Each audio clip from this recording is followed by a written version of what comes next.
We in business? I guess so. By some miracle. Your job you should be. Were you like the AV guy in high school? You had to push the card in with the TV. Right. It's way cooler. She pushed the card in. I did not. Bobby wheel. Okay.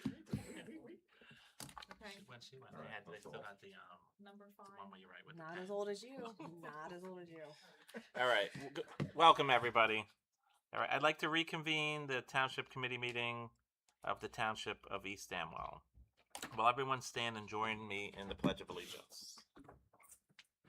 I Pledge allegiance to the flag of the United States of America and to the republic for which it stands, one nation, under God, indivisible, with liberty and justice for all. There's some announcements that are in the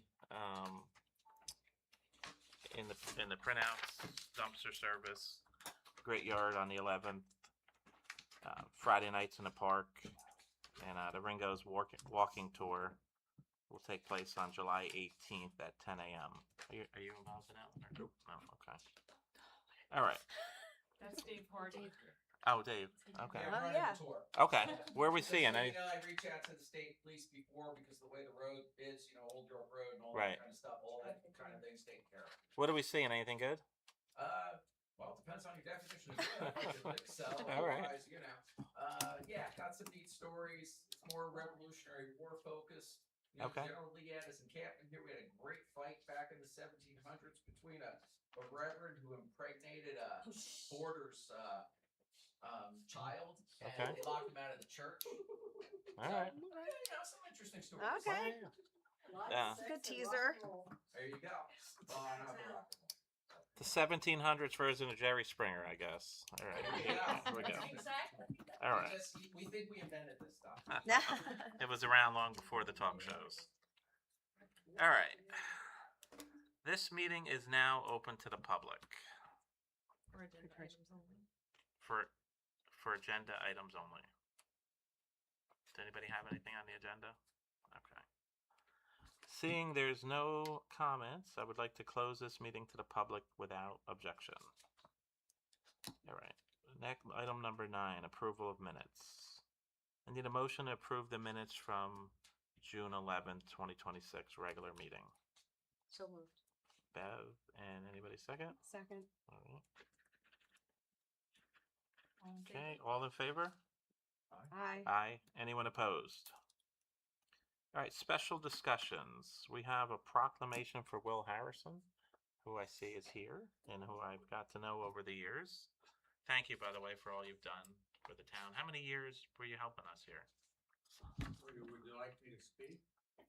Yeah, come on up. Yeah, come on up. I have something I'm going to read, but come on up. Do you guys mind? No. Okay. Since he was a baby, he moved here when he was a baby. All right.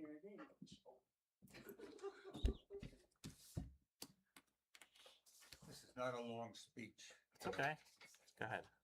but it's always fun to be honored. And it's usually fun for everybody. Because overall it costs you nothing. You probably say amen to that. But you asked how many years. Well, I'll accept this honor, I suppose, but on behalf of the dozens, if not over 100 folks that I've worked with, and the volunteers that make this whole town work so well, and has been so over the years.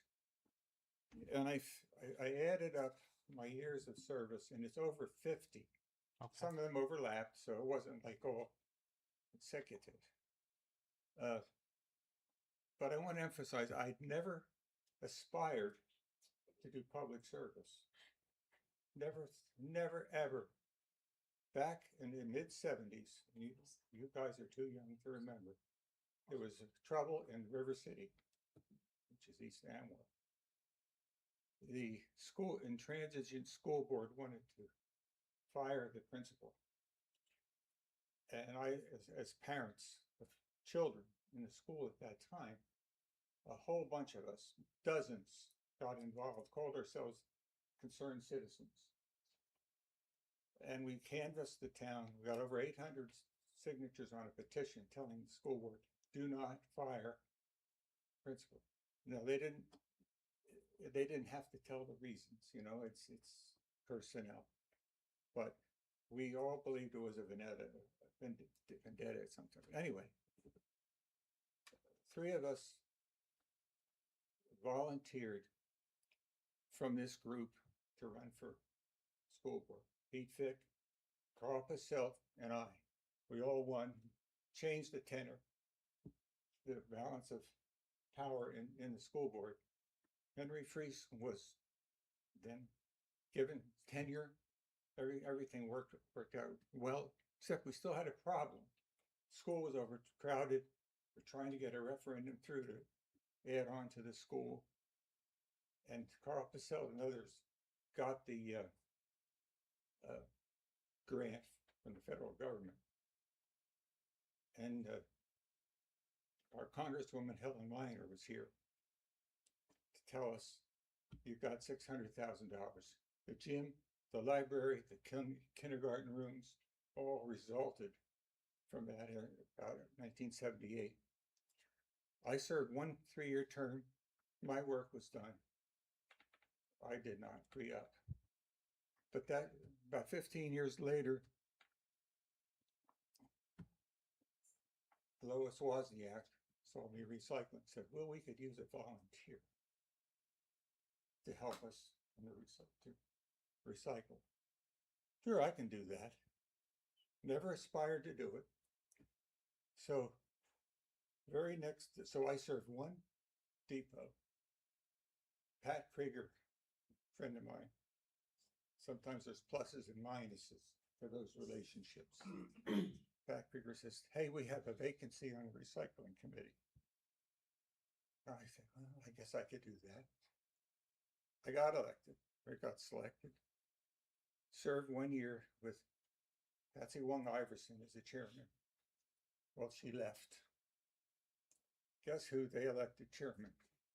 28 years later, I was still doing it. I'm trying to be brief here. You're doing good. I don't want to put anybody to sleep. Anyway,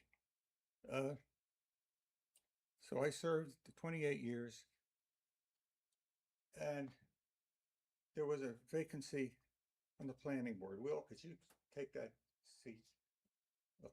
So I served 1 year unexpired term planning board. I decided that 3 meetings a month was too much for me. 2 planning board members.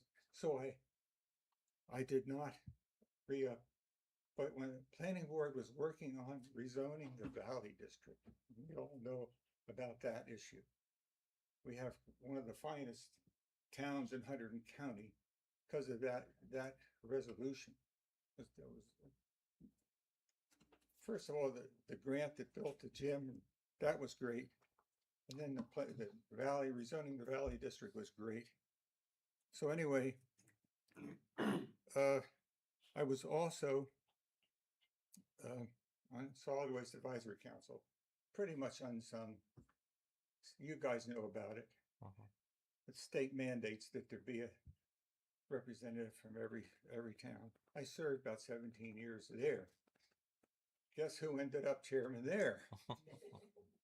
You know, the drill sergeant lines up the recruits. I need a volunteer to step forward for a special project. Everybody steps back except you. That's how I ended up chairman. Nobody else wants the job. Anyway, then I served on the Historic Preservation Committee. Barbara Sagesser got to me and said, well, you know a lot about history. I know very little about preservation, but historical I am. So I served there, ended up chairman of the Historic Preservation Committee. you know, you see a need, and sometimes you step forward and do it. And you know all about the Kleinschmidt house, Mike. Francis brought pictures to the Historic Preservation Committee of that Kleinschmidt house wreck. And I looked aside, somebody should do something about that. Another month, she brought pictures back, I guess. And I looked, somebody should do something about that. Yeah. So I came to you, Yeah, to you you came guys, here. and I brought the problem to you. And Mike, you put the ball over the goal line Well, thank with you. the help of our senator, and that job got done. So anyway, I still volunteer at the museum, and I just want to praise all the volunteers. There may be others equally or more deserving than I to be recognized now and in the future. I just urge you to, with this young lady being keeper of all the records, find somebody else who needs to be recognized. Thank you so much. Thank you. Thank Will. you. Thank you. I'm going to read the proclamation that Linda put in larger writing so I don't make mistakes.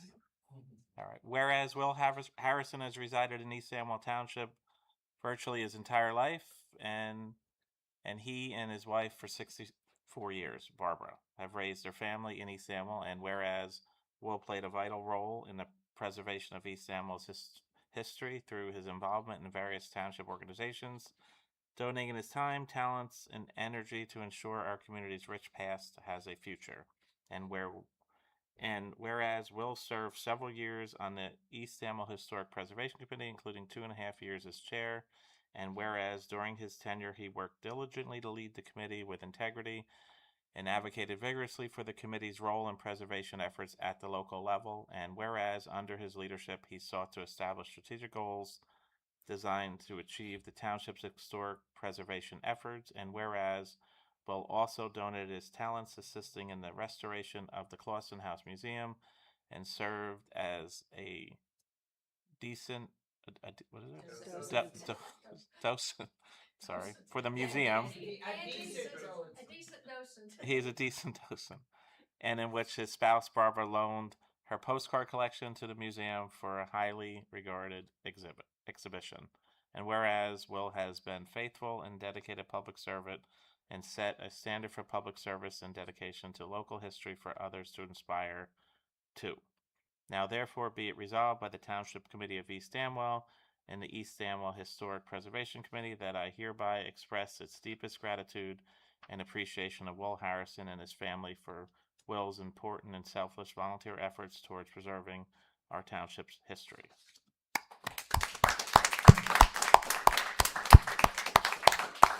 I appreciate the mention on the Kleinschmidt house. I really just got lucky with an email, and Senator Turner returned it, and she gave us our money. I wish there was more I could say I did, but I just got lucky. But it was, We got it's, the results. yeah, it's an eyesore that's gone. So I think that worked out okay. John Allen is not here tonight, right? He's okay. John Allen, we're also given a proclamation to, if I may read that now.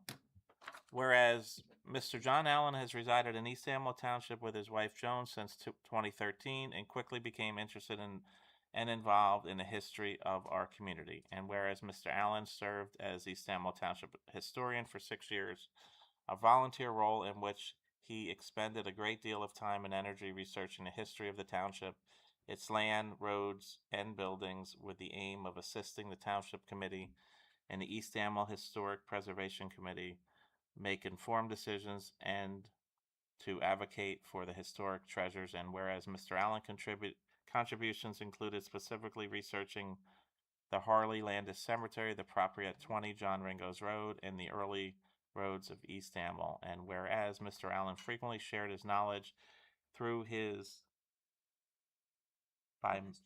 bimestral history column in the community's VIP newspaper and through various programs he led within the community, and for his countywide 100 and 300 organizational and 100 county Historical Society. And whereas Mr. Allen has been a faithful and dedicated public servant and sets a standard for public service for others to aspire to, and whereas Mr. Allen has provided a legacy for present and future historians with his dedication to East Amwell's history through his research, and whereas the Township Committee and Historic Preservation Committee wish to officially recognize Mr. Allen's outstanding contributions to our community's understanding of history. Now therefore be it proclaimed that the Township Committee and the Historic Preservation Committee of the Township of East Amwell, County of Hunterdon, State of New Jersey, extend heartfelt appreciation to Mr. Allen and thank him for all of his volunteer efforts on behalf of sharing our community's history. Thank you, Mr. Allen.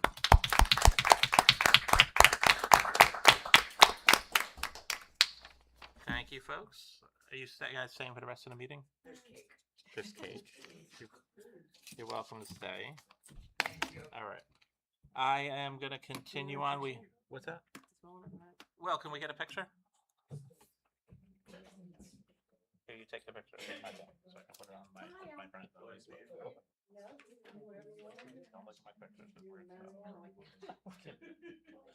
Just me and the kids.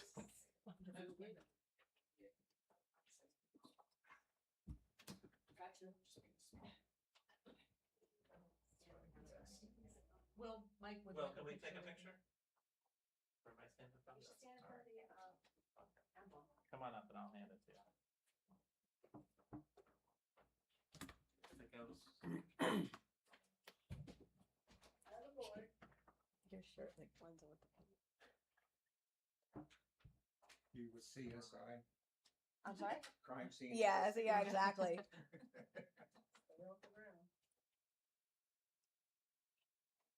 little more. A little too close. Okay, there we go. It's gonna fill. I hope you're not disappearing. I'm not disappearing. Thank you. Thank you, Will. It's a great chair.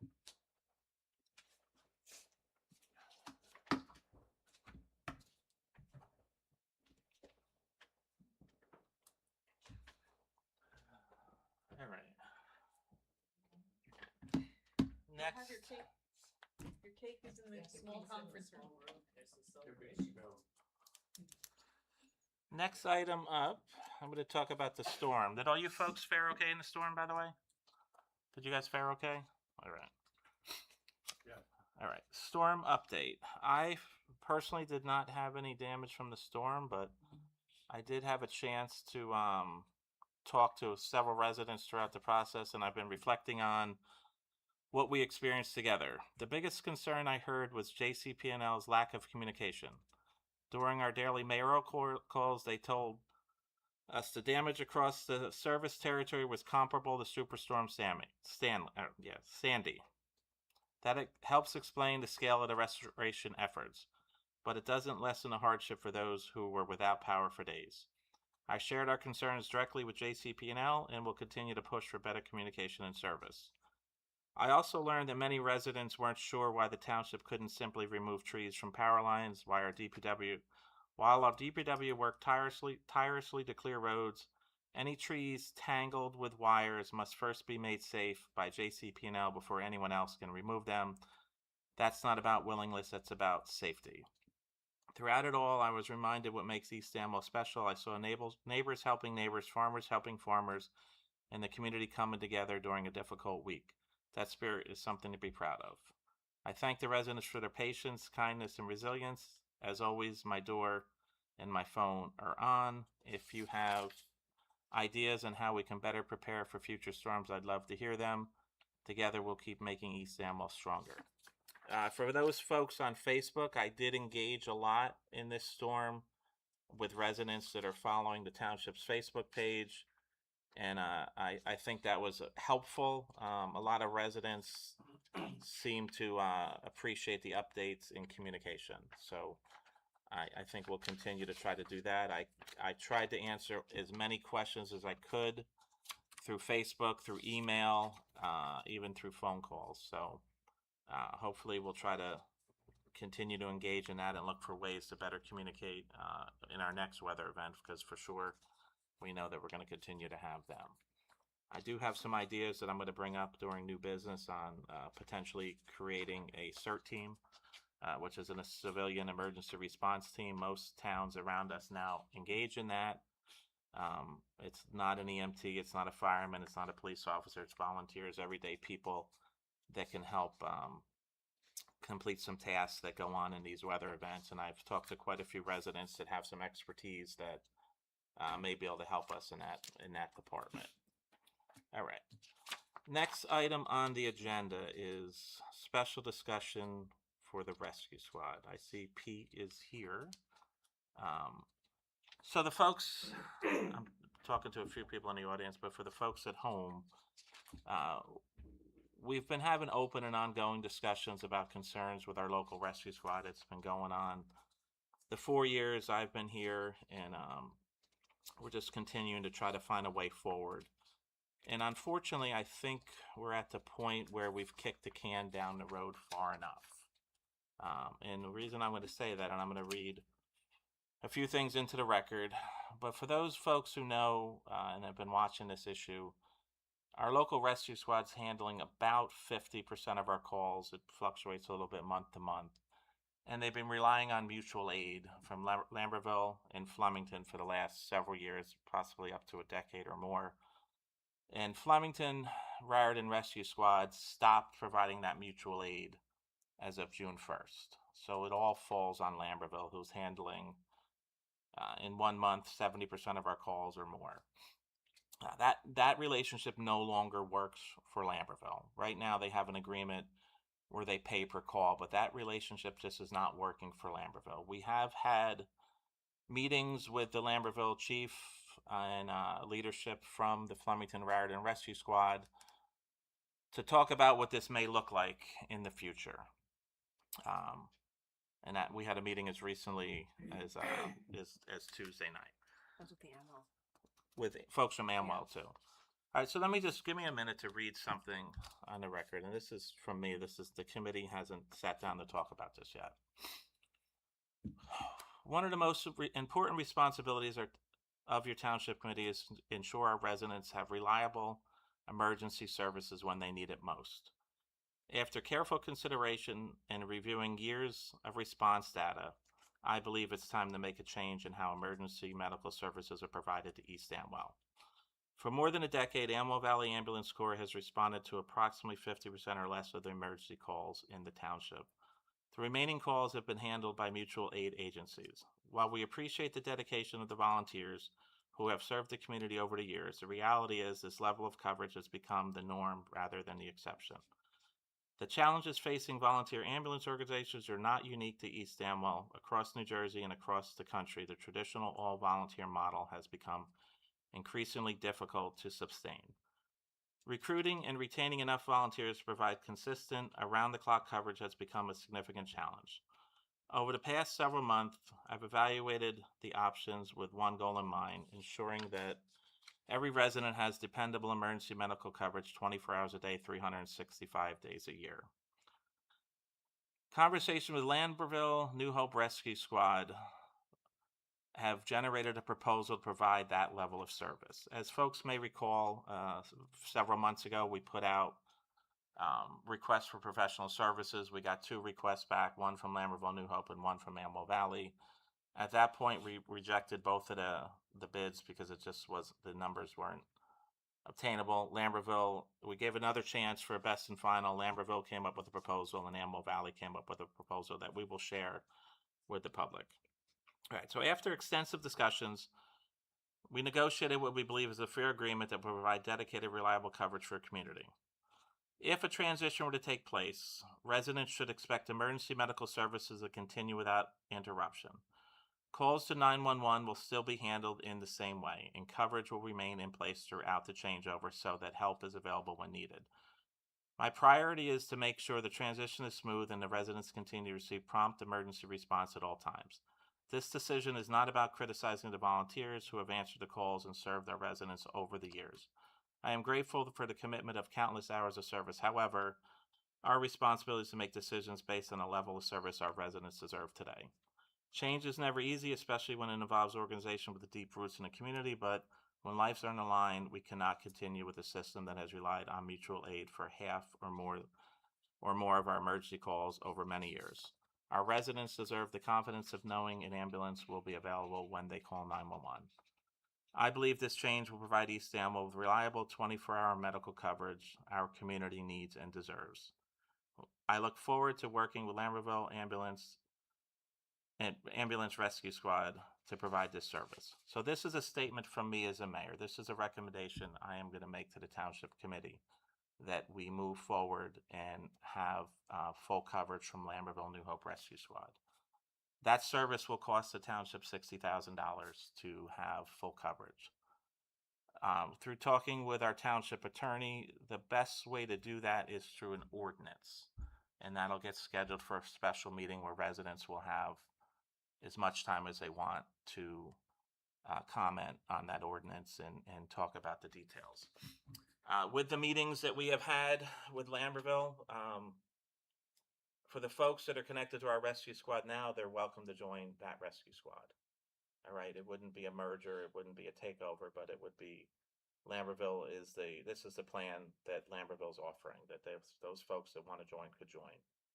That's out of my hands on how that works, but they are offering and welcoming with open arms. I had a quick call with Kevin Schneider, the chief of Lambertville, before tonight's meeting, and the way that conversation shakes out is we've kicked the can as far down the road as we can, and that Lambertville no longer wants to provide this service on a mutual aid basis where they get paid per call. It just doesn't work for them. They can't properly staff their building that way. That's where I leave it. That's going to be my recommendation to the committee, and I'm going to schedule a special meeting and have an ordinance prepared and see where it goes from there. All right, anybody have any comments or want to discuss that further? Have you seen any new response times from East Amwell? I mean, I, we're supposed to get a monthly. I have not been provided response times. I'm not. Can she comment? You can come comment. I don't care. It's fine. It's fine. Candy Wiggum, 1116 Old York Road. I'm just curious about what will happen with the building. Don't know. It's not owned by the township. Property's not owned by the township. The building's not owned by the township, and the equipment's not owned by the township. Is it owned by the rescue squad? I believe it's all owned by the rescue squad. Yeah, I don't know. I assume it's a not-for-profit. So typically what happens, and I'm not quoting law, but typically what happens when a not-for-profit closes, they sell the assets off and they donate that to another not-for-profit. Would that be fair to say? Typically is what happens. Correct. There's if this were to go through. Now, this is my proposal. The committee has not spoken about this in an open session in any way. Jenna and I have had meetings with Lambertville, so two of us are in tune, but the committee has not had a chance to sit down and discuss this any further than what I'm sharing with you guys tonight. So there is opportunities that they may be able to dissolve some of that equipment into Lambertville, but that's going to be between them, not us, not me. Okay, we have included Amwell Valley in every step of the way, every conversation we had, and they did give a revised proposal. The issue is, to me, it's not the money, it's the people. They just don't have enough people to rebuild the rescue squad in any meaningful time. So as you may know, because I think you're in tune to this, the whole business model is counting on Flemington staying as a mutual aid partner and Lambertville staying as a mutual aid partner for an indeterminate amount of time, maybe a year, maybe multiple years, but it's been at least 10 years that they've been doing this and haven't been able to come 24/7. Excuse me. Flemington no longer will do it at all. For money, not for $200 a call, period, full stop. They said we have our own responsibilities. We can't just keep picking up your calls when you guys can't staff your ambulance, because we have to staff our building properly for our calls. Lambertville is generous with their time, very fair, very generous. They always have been. And they've got to the point that they can't keep doing this. They can't keep, yes, they're staffed 24/7, but they're staffed for the number of calls that they currently deal with in New Hope, West Amwell, and Lambertville. They have the capabilities to cover us uninterrupted, but they have to staff for it. So when they're staffed to handle their regular amount of calls, and then they get calls one after another in East End. Well, they're not staffed for that, so that's a huge inconvenience for them. They can handle the volume when they know it's coming. Mike, are all, I'm assuming that Lambertville is not based on a volunteer model. They're 24/7, 365 paid, no volunteers. Okay, and No so that volunteers. $60,000 will allow them to hire more staff. Maybe not necessarily hire more staff, but put more staff on. Okay, so when folks drill back into the numbers of their original RFP, their original proposal, you'll see they asked for more money. Now they've adjusted it almost because we have no choice at this point. We're not getting the calls covered now. So Lambertville's been coming. They're counting on to make them whole because 60,000 does not cover the hours they're going to need to work. So they will solicit for donations, just like Amwell Valley does, just like Flemington Raritan does, and hope for donations. And they bill for calls. So a transfer to the hospital, you will get a call, as residents have been for decades here. 50% of the time or more for decades, you've been getting a bill. Typically, they call it soft billing. Again, I don't run their billing department, but we're told it's soft billing. So whatever your insurance paid is typically what they take. And as far as I know, there's no record of them going after anybody for the remainder. But I can't sit here and make promises or anything like that. I can just tell you that's typically how that business model has been working. And if our folks go down there, will they still go down as volunteers? I don't remember.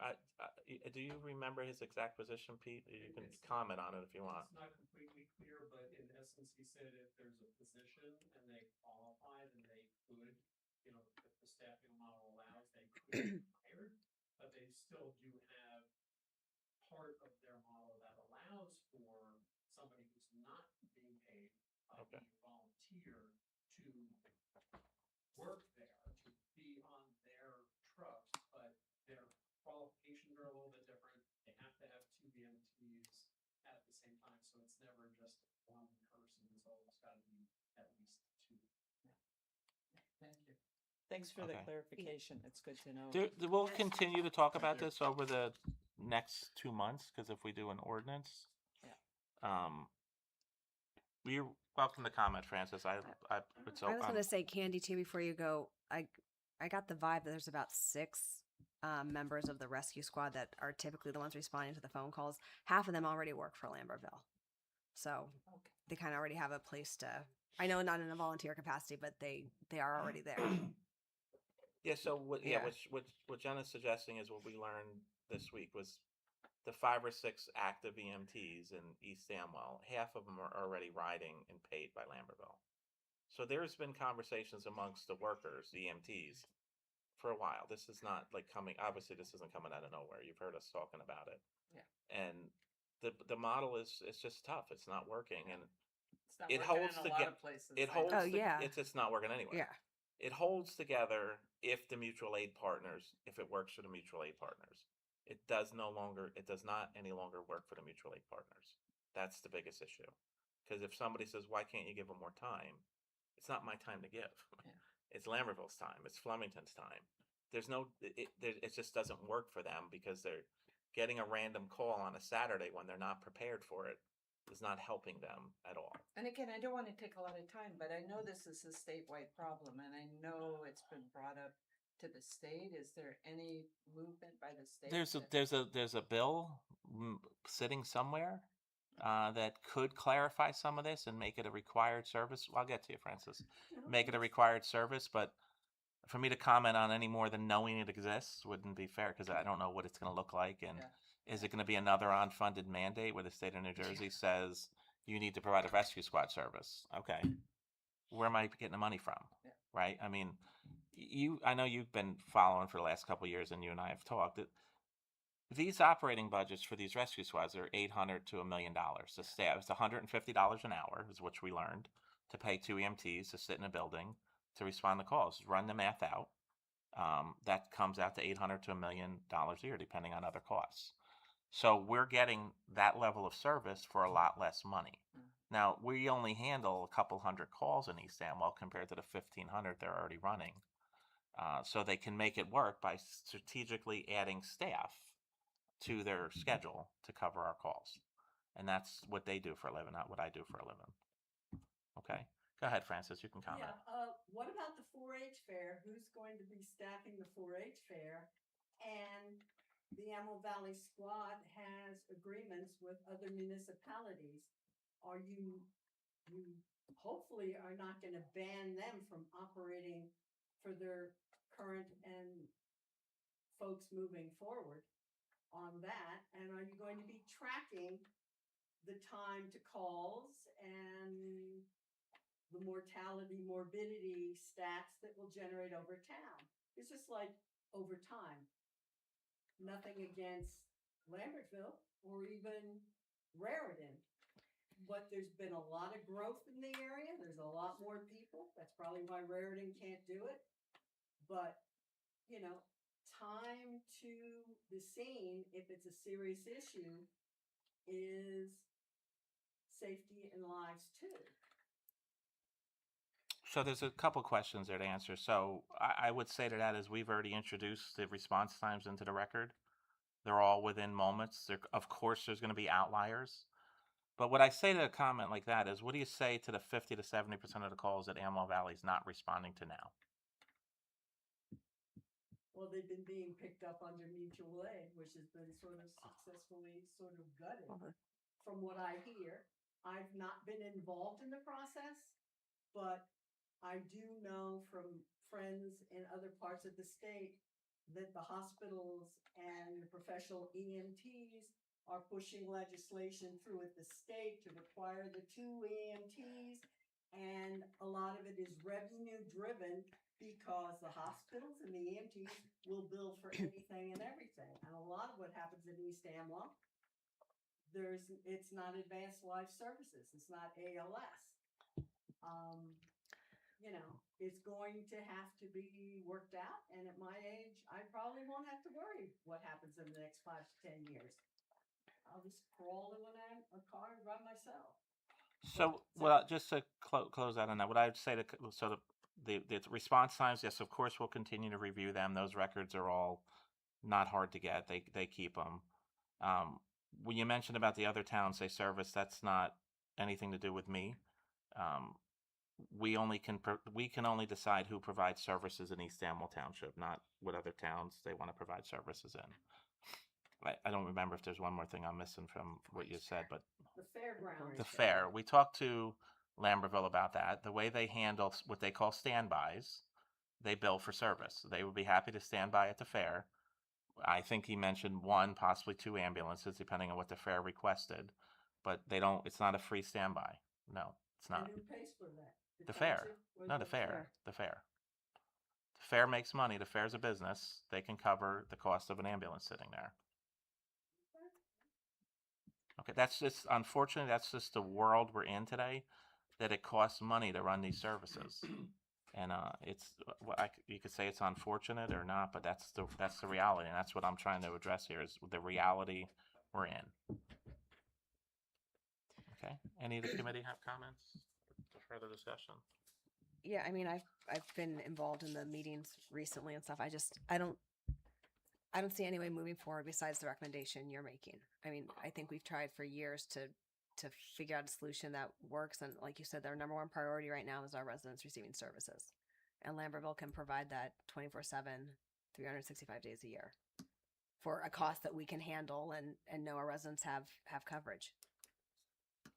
So what I would just, before we move on to the next part, what I would just leave the folks that are listening at home, the folks that are here, the folks that'll talk about this when this meeting's over with the rescue squad folks and extended friends and family. Let me ask you this: give me another solution, because I haven't heard a working one yet. But what I also want to say is, what are we going to do if Lambertville decides that they no longer want to provide mutual aid? Because that's the position that it is. We're at. You either do this or not. We don't. And Pete was there, part of that conversation. Did you hear anything different than I'm hearing? Unfortunately, not. Right?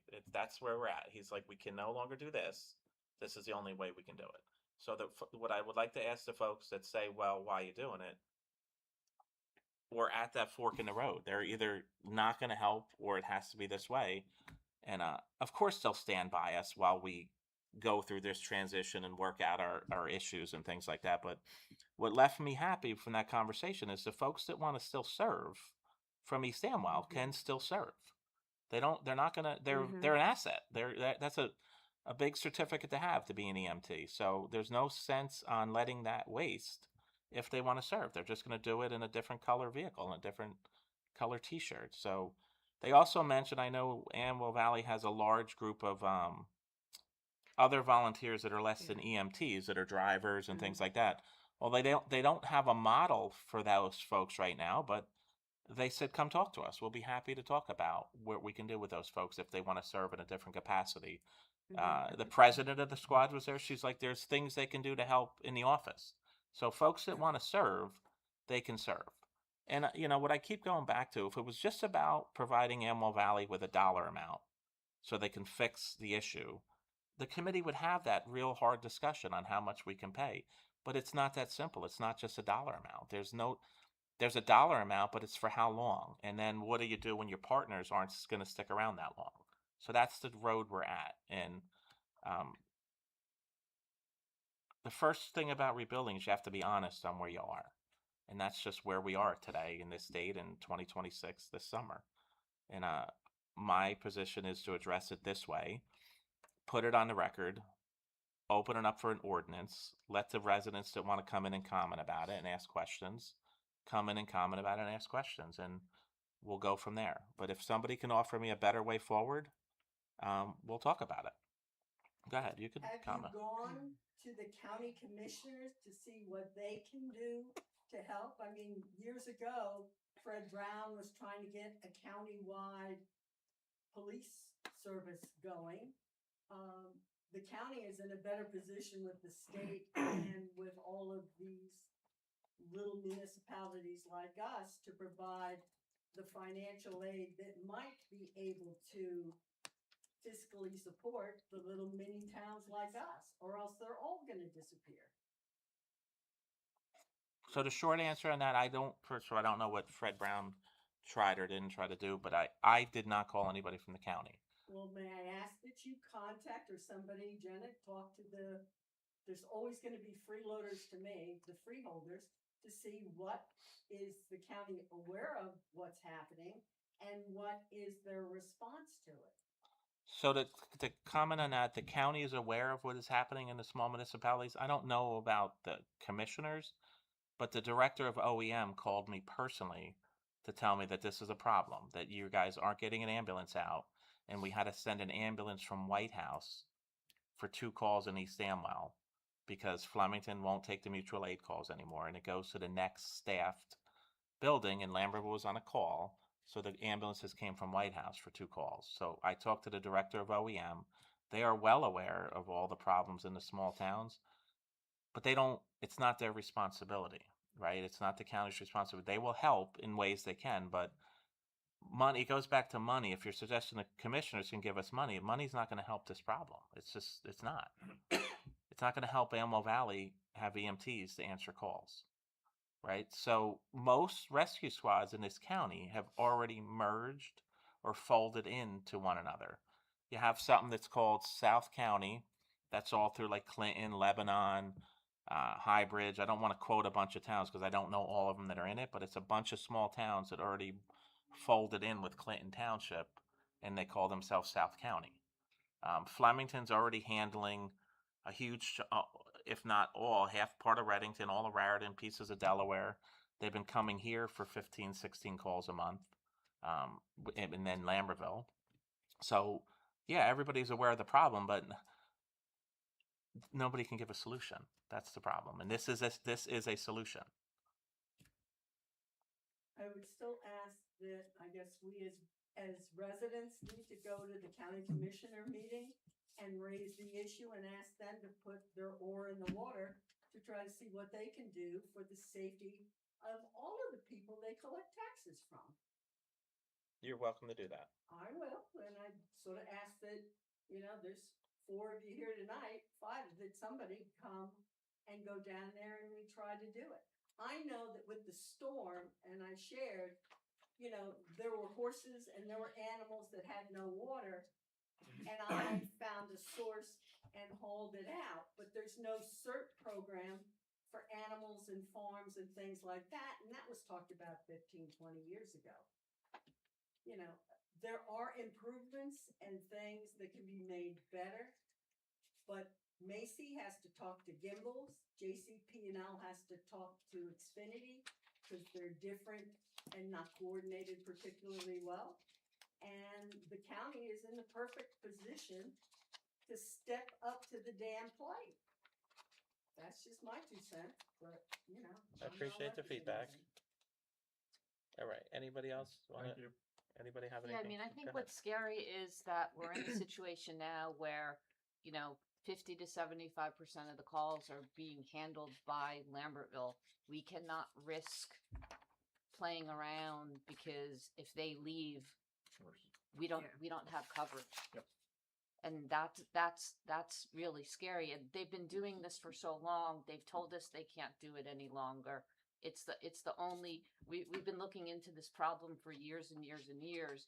This is a solution that's available and provides the residents with the service that they need. I don't know how many times we can keep going round and round and round having the same discussion. A small all volunteer ambulance squad does not appear to work, across the country nowadays.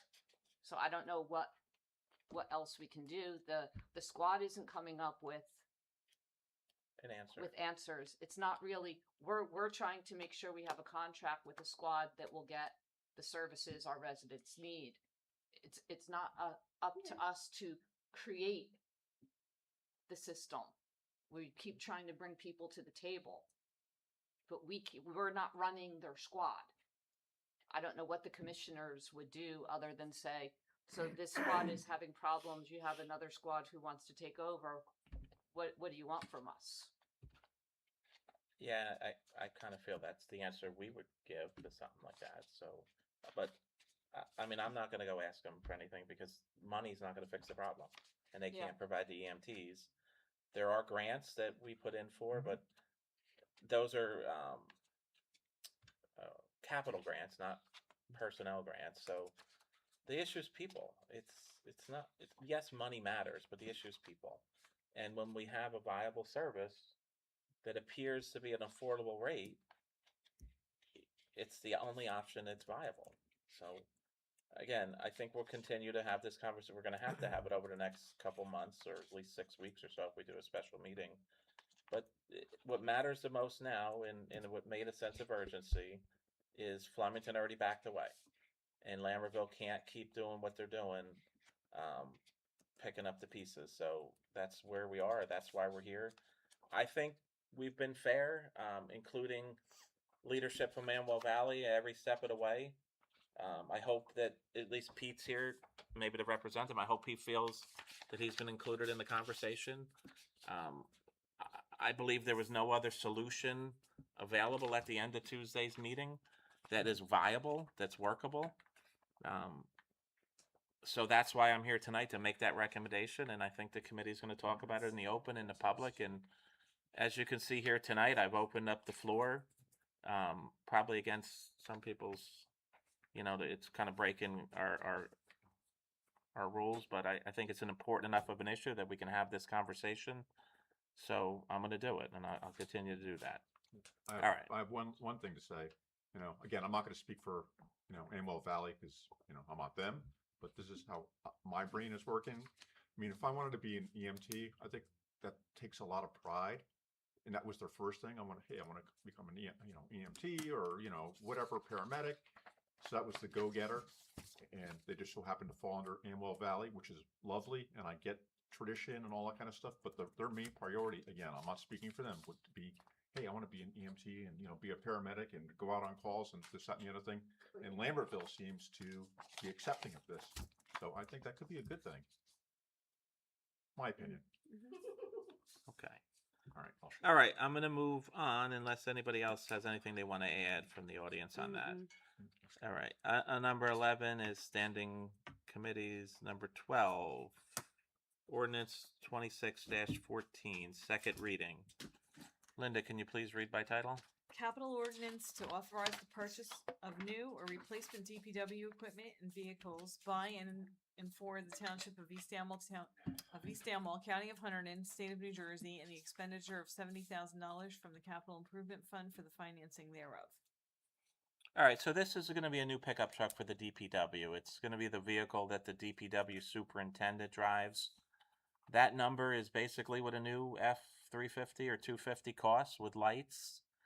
I can guarantee you it's not a platinum edition, it's the worker edition with probably no carpet and vinyl seats. But that's what it costs with a new plow, new salter, and lights for these folks to work safely at nighttime. I did misquote something though when I think we introduced this, and I don't know if it made it into the minutes, but I made it into the VIP. It's not a 2001 that we're replacing, it's a 2011. So if somebody wants to cut that out and say I lied about what we're replacing, it's a 2011. It's a 2011 F-350 that has well over 100,000 miles and getting, some extensive, it needs service, it needs a lot of repairs. It's probably not worth putting the money into it. All right. So the explanation, I just gave it to you. It's the ordinance for the funding for the new pickup truck, snow plow, safety lighting, and associated equipment for the DPW. All right. Meeting is open to the public to comment on this ordinance only. It's going to be red, by the way, just so you guys know. All right. He likes to keep them all the same color, which he's got the same OCD I do. So, all right. I need a motion to adopt ordinance 2614. Close to the public first. Oh, I'm sorry. Close to the public without objection. Sorry. I'll still move it. I'll still move it. All right. Second. All right. All in favor? Aye. All right. Hold on, I gotta. Ms. Casper Bloom? Yes. Mr. DePiero? He's not here. Ms. Enton? Yes. Mr. Nardi? Yes. Mayor Dentis? Yes. All right. Item 13, ordinance 2615. Linda, please read by title. Capital ordinance amending ordinance 2609 to authorize facility improvements at the municipal building in the Township of East Amwell in the County of Hunterdon, State of New Jersey, to appropriate an additional $100,000 from the Capital Improvement Fund for the financing thereof. All right. So this ordinance just amends ordinance 2609 to authorize additional funding for paving, restriping, and DPW garage roof repairs. We're just keeping it all under one ordinance, so we had to add a few more dollars to it to get this work done. It's something that's been a need and something we've already talked about. All right, this meeting is now open to the public for this ordinance only. It includes the Go ahead. I'm sorry. stairs and ramp too. It's all one big. Yeah, so pot. the stucco to the building, the stairs and the ramp coming into the building, if you folks notice, that's in great need of, Yep. needs repair. And then the roof over the DPW garage, I understand has had a leak for a while, so that's all in there to get that fixed. All right, any comments from the public on this? All right, I'm going to close to the public without objection. All right, I need a motion to adopt ordinance number 2615. So moved. Alan Bev. All in favor? Aye. Ms. All right, Casper aye. Bloom? Yes. Ms. Enton? Yes. Mr. Nardi? Yes. Mayor Dentis? Well, yes. All right, item number 14, ordinance 2616, second reading. Linda, please read by title. An ordinance amending chapter 97 of the East Amwell Municipal Code regarding maintenance of sidewalks. All right, this is the existing ordinance that East Amwell had for sidewalk maintenance in the village and other areas that did not include the removal of snow and ice from the sidewalks. It just included other things except snow and ice. This winter was a tough winter, and we had people complain. I mean, I live in the village. I see people walking all the time. Folks should not have to walk in the road to get around a sidewalk that's not shoveled. When we wrote the ordinance, we wrote it in there that if somebody has some kind of hardship, they can come see the township committee, and we can consider making an exception and get it taken care of either by our staff, private contractor, or maybe me with a shovel. I don't know. We'll see what that looks like. All right, the meeting is now open to the public for this ordinance only.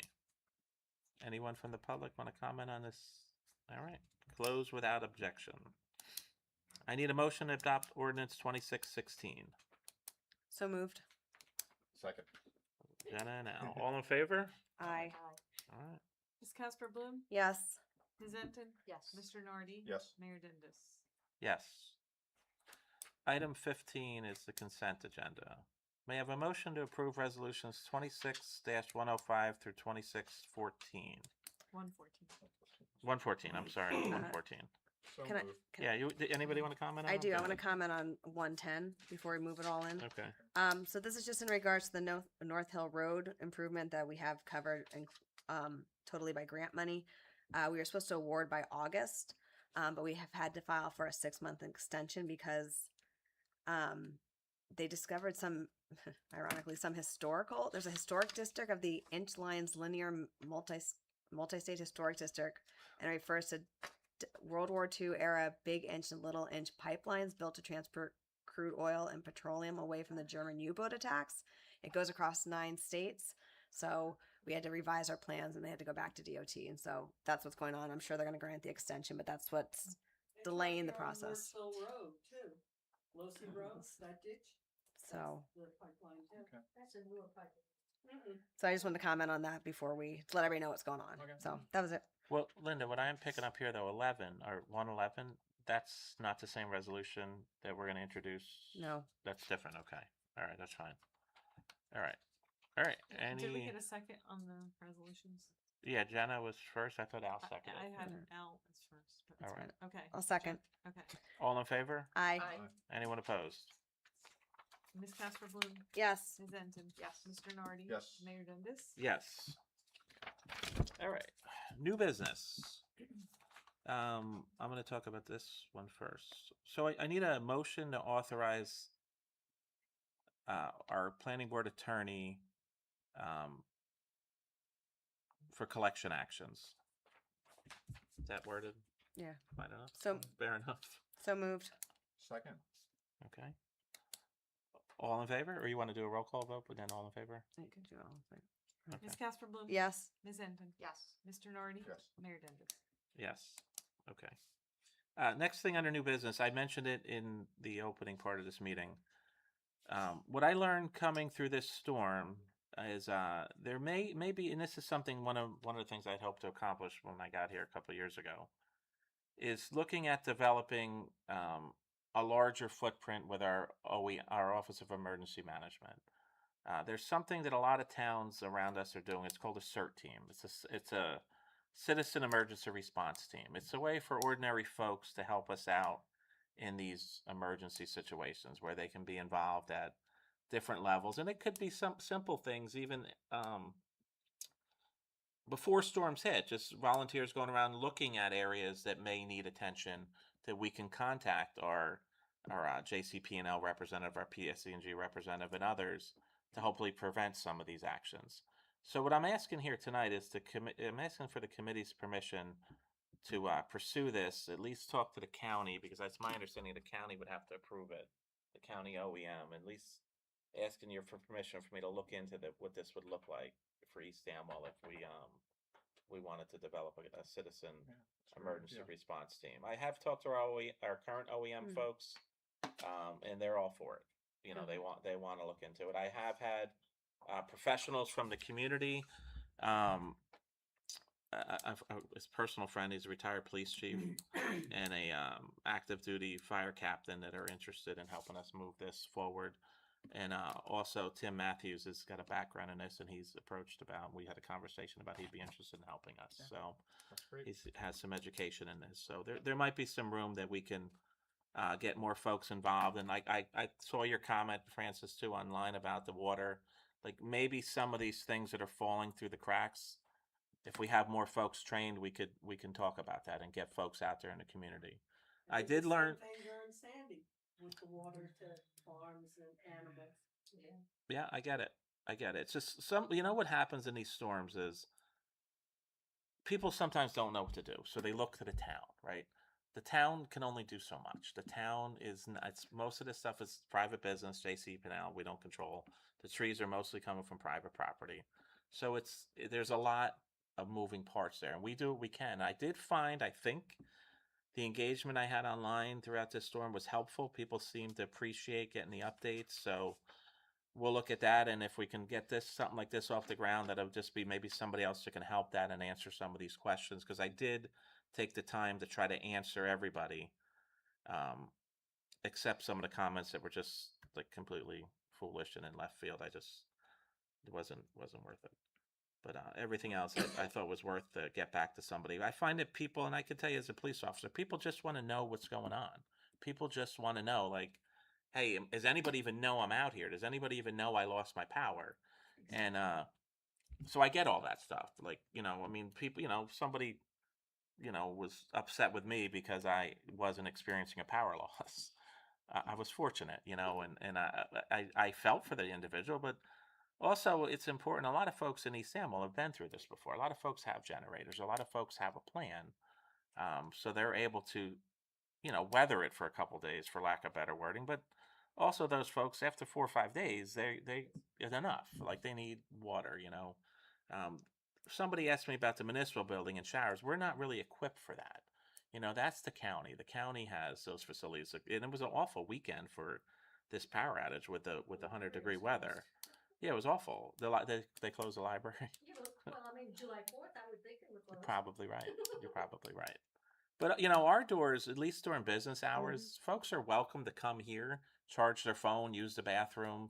The only thing I would ask, like, if it becomes a lot of people, like, our staff, they have nothing to do with the power outage. So, like, we don't want them getting bogged down with complaints. Like, I'm here to vent. If you want to vent to me, but Linda and Laura and the rest of them, they don't need to get bogged down with the tree complaints, because I don't think Linda's going in a bucket truck and cutting a tree down. So I don't. She's got other things to do. But we're happy to open the doors here.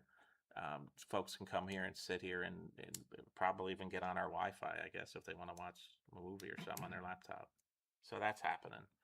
All right, so that's what I have there. So the committee's all right if I look into this a little bit and see what this may look like? Great idea. All right, next one. Wait. Go ahead. I got a couple of things. Oh, I'm sorry. No, it's all good. I didn't have any notes for you. Go ahead. Jumping in. That's all right. No, I just wanted to thank our township residents, my colleagues, for participating in the Flag Day Parade in downtown Flemington. It went off well. It was hot as heck, but I think it was wonderful. The Historic Preservation marched as well. I think the Historic Society, there was a few folks there. July 4th, the Historic Society at the Clausen House, they had a presentation there. They read the Declaration of Independence and gave out food, which was lovely. So, yeah. So, want to thank those guys, because it was, again, a wonderful event. And for the folks that showed up, were some historic preservation people that showed up yesterday to the courthouse in downtown Flemington for the reading of the Declaration of Independence. So I want to thank them and everybody else that showed up. That's it. You did a good job with that. Thank you. I walked. It was hot. Oh, it was really And Al good. was You dressed. wearing a wool coat. Oh. He was dressed as like George Washington's sidekick or something. Right. He looked good. He missed the wig though. You didn't have the wig. No, it's too hot for the wig. It's too hot for the wig. Not the guy that did George Washington. No, I think he had the wig, didn't he? On the parade? Yeah, Yeah, he's yeah. the real deal. Yeah. He gets paid. Good money. I did learn that apparently they collected boats from Hunterdon County when They they did. crossed the Delaware River. I They did. didn't know that. Yeah. Actually. So that group of soldiers scavenged Hunterdon County and got boats from Hunterdon residents to cross the Delaware River. So I thought that I learned that day. So that was And the first reading of the Declaration of Independence outside of Philadelphia took place in Hunterdon County. Trenton was part of Hunterdon County back in Trenton, the courthouse in Trenton in 1776. Trenton was part of Hunterdon County, so we were keeping tradition going. I actually knew that. Yeah. I did know that. See? All right, good job. Any new business, Bob?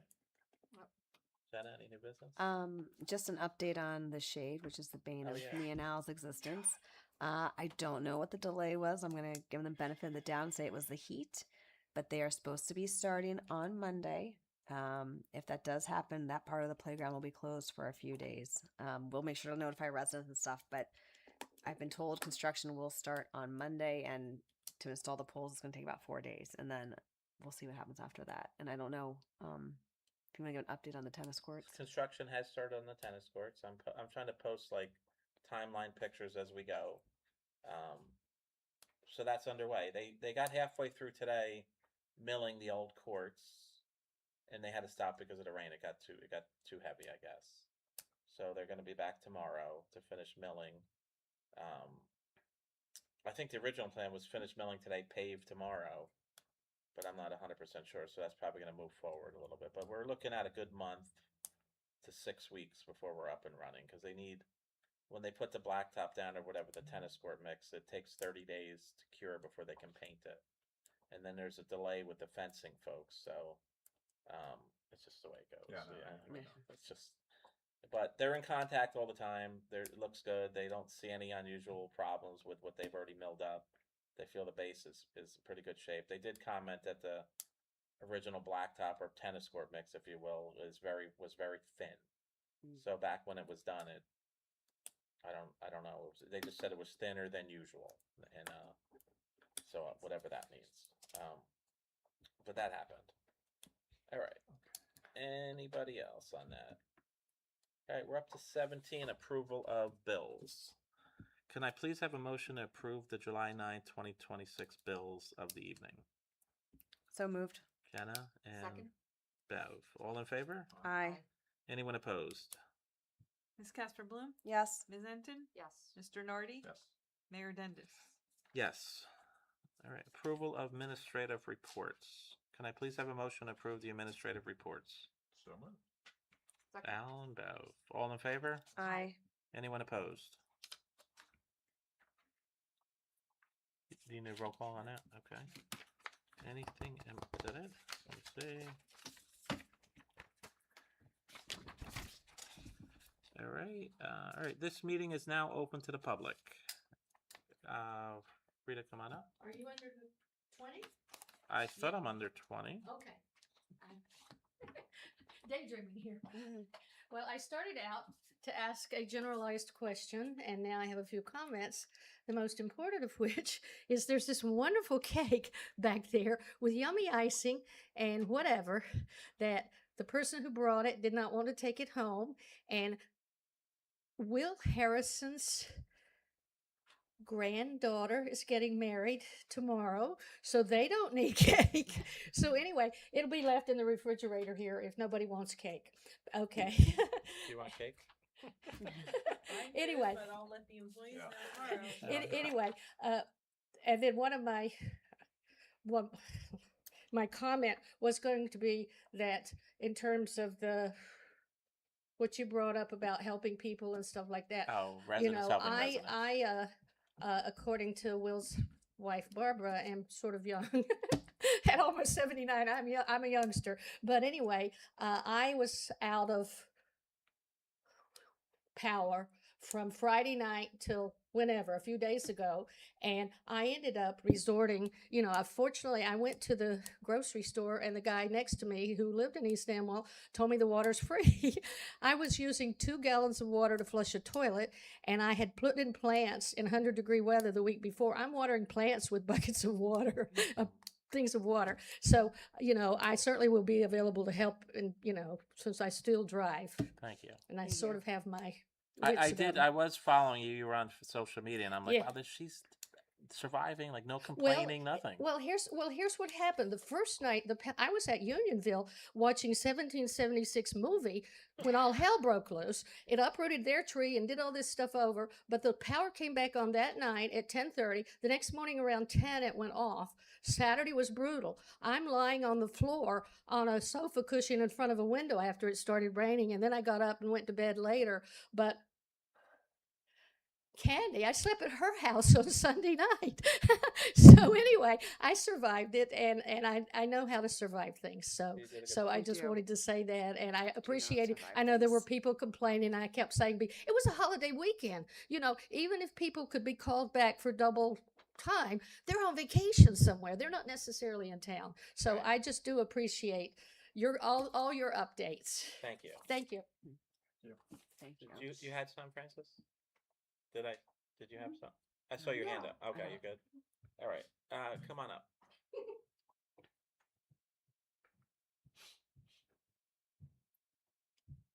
Kim Geis, 217 Mountain Road. Yes, ma'am. 3 things, I hope I remember them.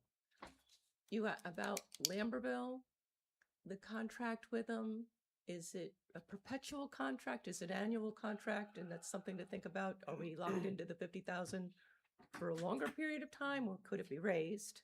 Just something to think about. Okay. The next thing you say about Facebook, when you don't have any internet cable or anything, you really don't, you can't get anything. I'm totally aware of that. So yeah. it's like when I would go out, I could actually find some Yeah. things, but I wasn't getting much communication. And as far as JCP&L, Yes.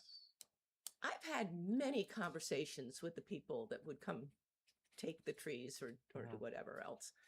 They are not proactive into taking care of the trees along the road.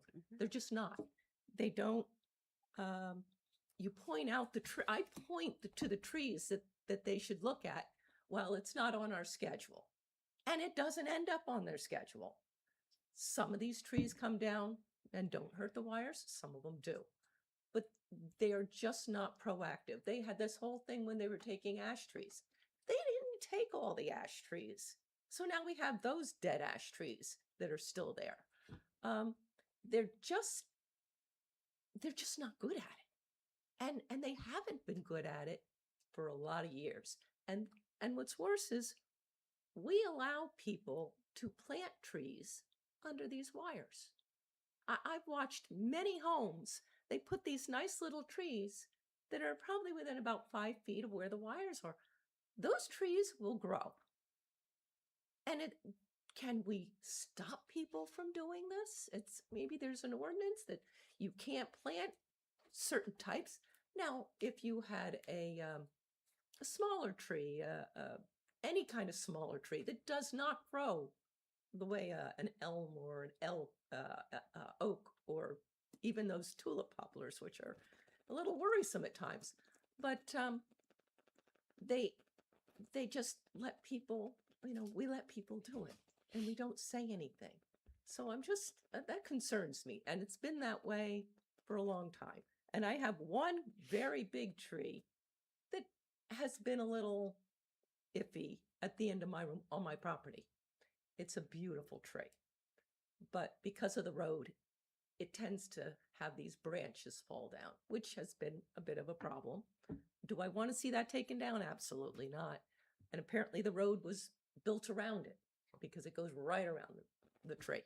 But I keep every bit of my sight line outside of that tree so that we can clearly see.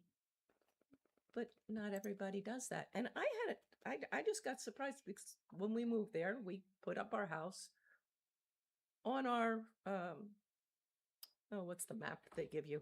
We had a sight line that we were required to maintain. And so I did that. But nobody else seems to do things like that. They just let the things grow. And I don't understand why we allow it if we shouldn't. Anyway, my proposal is to try to get JCP&L to be more proactive and to have them actually really look at the trees and the branches. And Mountain Road is notorious for coming down, the trees coming down. And they maybe the people are not letting them. I don't know that, but then they should be more responsible. I'll address your questions when we close. I might have some answers. Pardon? I'll address some of your concerns when we close to the public. Okay. Okay. I'm back.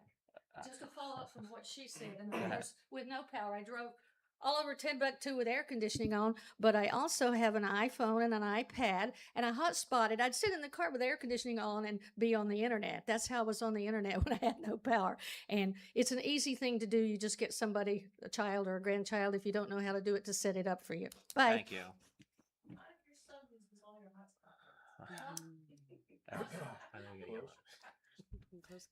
All right. Anybody else from the public? Candy, anything? Pete, anything? Okay. All right. Seeing no further comments, I'd like to close this meeting to the public without objection. All right. I'll take, is it Kim? Is it okay if I call you Kim? Let me take your question in parts. I tried to make notes. When you mentioned about a contract with Lambertville, yeah, typically things are a contract. The way it would probably be rewritten is like a donation, and it gets probably revisited every year. We haven't discussed those finer details yet because the committee as a whole, we're going to put it out to the public, and then the committee will discuss like what if we go this direction. Do they want a 1 year, 2 year, 3 year, and then Lambertville is going to we'll have to talk about that. So that's open right now. Trees. So this is something that comes up like every storm, right? These trees are on private property.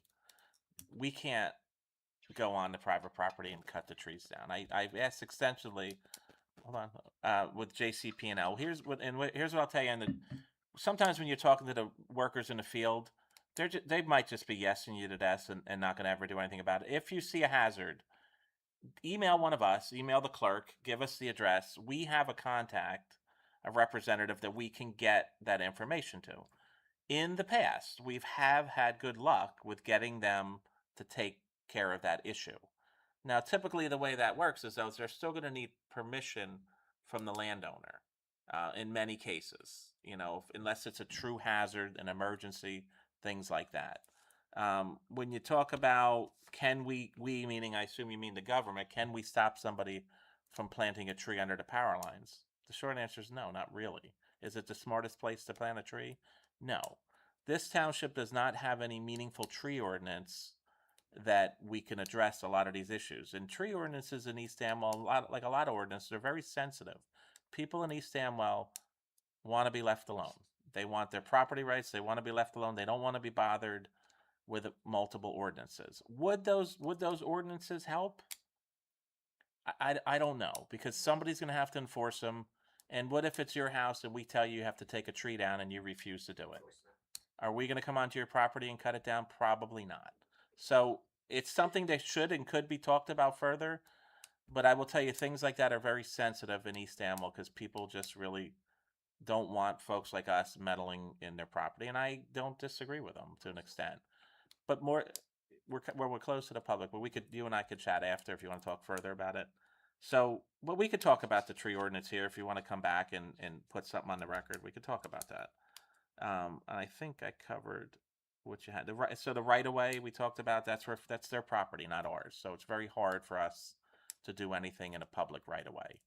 All right, unless it's like a true emergency where somebody's going to get hurt, a line of sight obstruction. But for us to send the DPW around and look at trees and go, well, that could take a power line down, no traction there whatsoever. Not much traction there with JCP&L unless it's a true hazard to hurt somebody, because all over this town there's branches over wires. Yep. And anybody that's paid for tree work would have an idea of what that costs. Now, I will tell you, a couple years ago, maybe 2 years ago, they were here. They did do extensive trimming in East Amwell Town. How many years? Do it every year. They do parts, right? But They do parts, yeah, and they've spent millions of dollars in tree work here, but it's never going to be enough. It's, where does it stop? And then as soon as you cut back one area, well, another branch grows from where it's like painting a bridge. It never stops. You start on one end, and then when you finish, you start over again. So, but most people would agree that, yes, more time, more energy should be put in, and more money should be directed to some of these trees. There's just not a lot of customers here, so I'm not going to say they don't pay us any attention, but it's a business. And we advocate, we talk, and our rep's very receptive, but it's only so much we can do. I think the good news is, and I don't know if I put this out, we're down to like 10 people, maybe 11 people without power, and they're all what they call them like onesie twosies. Like it may be one house on a street, the whole street has power, but an individual's house doesn't have power because there might be a problem on their property, so they're waiting for a private electrician. So we're in pretty good shape when it comes to that. And I will tell you, when I sat on these mayoral calls, we had it bad, but nothing compared to some towns in northern Sussex and Warren County. Just completely devastated. We're talking about police stations and fire departments that were pinned in by downed trees, and they couldn't get the cars out for days. And these representatives and mayors are just screaming. And we're going to continue to advocate, continue to do better, but it's tough. When at the peak, we only had about 300 people out of power in a system that had, tens and tens of thousands out of power. Hundreds of thousands, yeah. So I'm not making an excuse, because I know if I was out of power as long as Frida, I would have been checked into the Hampton Inn, to be honest with you. That's my family's plan. So, am I fortunate that I can do that? Yes, of course. I'm not suggesting everybody's plan should be to go to the hotel, but I don't rough it. So, that's where you did better than I would have. So, All right, that's where we are. So we're closed. There being no further business, I need a motion to adjourn. So moved. Seconded and carried unanimously to adjourn at 8:27. Thank you. Thank you.